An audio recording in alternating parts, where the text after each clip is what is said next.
ina ninyong lahat. Lisa Marcos, naalala mo? Nagpadala ka sa akin ng video? You sent me written instructions. Anong nakalagay doon sa envelope? DepEd! Anong ginawa ko? Binigay ko sa DepEd! Putak na mo ka!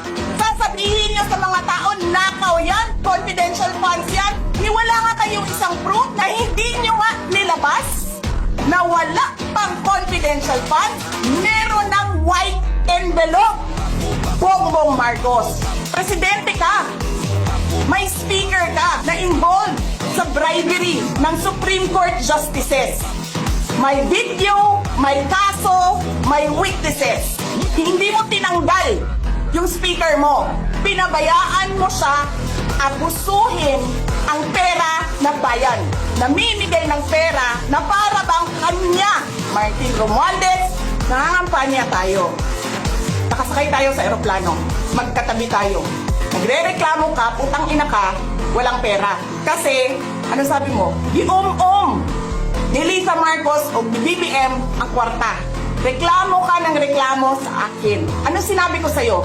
Huwag ka mag-alala. Lahat ng gusto tumulong sa akin, ipapadala ko sa iyo. Kunin mo lahat.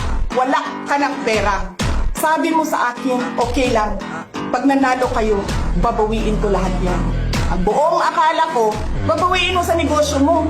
Legitimate businessman ka naman eh. Mina, pagsira sa kalikasan, media, tanggap ka sa Pogo. Pinaalis nyo lahat ng kompetisyon ninyo, naiiwan ang Pogo mo.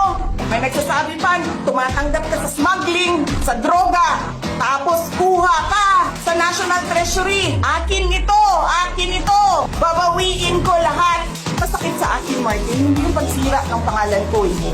Ang masakit sa akin, maalis mo man ako sa presidential race, hindi pa rin ikaw ang presidente. Tingina mo. Walang buboto sa'yo. Please lang.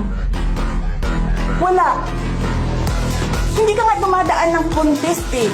Kasi wala kang kalaban sa Tacloban. There is nothing in you except money. Yan lang, Martin. Harapin mo yung katotohanan. Walang walang boboto sa'yo. Senador man, Vice President man, walang boboto sa'yo. Hindi ko nga alam kung mananalo ka pa ngayon sa Tacloban eh. Palamang hindi na. Kasi, magnanakaw ka. Hindi ka dumadaan sa audit. Milyon-milyon, buwan-buwan, certification lang ng congressman. Alam nyo, bakit alam ko? Kasi may MA din ako. Pero sa akin, nire-require ako ng resibo ng COA. Pero alam ko, certification lang ang kailangan. Pero nagko-comply ako. Bigay nyo lahat ng resibo. Wala akong corruption case. Sinasabi ninyo, nawawala ang pera dahil may notice of disallowance. Ano ba ibig sabihin ng notice of disallowance doon? Kulang yung mga papel ninyo. Kasalanan ko ba yan? Galing sa field ang papel. Hindi naman ako ang gumagawa ng papel eh. Walang nag-audit sa inyo. Sino ang nag-audit ng confidential funds ng Office of the President? Wala. Huwag ka mag-alala ma'am sa security ko kasi may kinausap na ako na tao. Sinabi ko sa kanya, kapag pinatay ako, patayin mo si BBM, si Lisa Araneta at si Martin Romualdez. No joke. No joke. Nagbilin na ako ma'am. Pag namatay ako, sabi ko, huwag ka tumigil hanggang hindi mo mapatay sila. And then he said yes.